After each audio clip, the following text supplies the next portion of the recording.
বিশ্বনবী সাল্লাল্লাহু আলাইহি ওয়াসাল্লাম কোনোদিন চারটা আমল ছাড়তেন না। বিশ্বনবী কোনোদিন চারটা আমল ছাড়তেন না। তার এক নাম্বার হচ্ছে বিশ্বনবী সাল্লাল্লাহু আলাইহি ওয়াসাল্লাম কোনোদিন এই আশুরার রোজা ছাড়তেন না।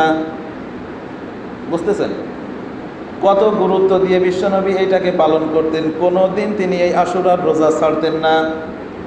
দুই নম্বরে বিশ্বনবী সাল্লাল্লাহু আলাইহি ওয়াসাল্লাম কোনোদিন জিলহজ মাসের প্রথম 10 দিনের রোজা ছাড়তেন না।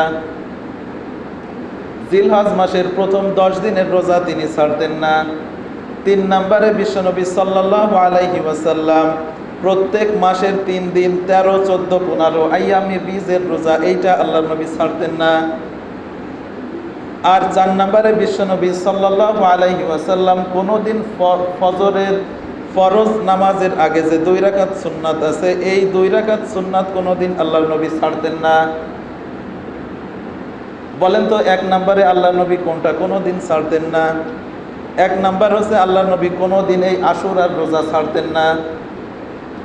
2 নম্বরে বিশ্বনবী কোনোদিন জিলহজ মাসের প্রথম 10 দিনের রোজা ছাড়তেন না।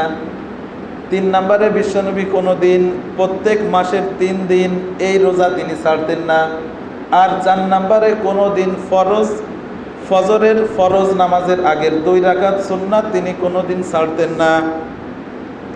সুন্নাতের কথা কি বলবো, ফজরের ফরজ নামাজই আমরা পড়ি না, ফরজই পড়তে পারতেছি না, আর সুন্নাত তো থাকলো দূরই।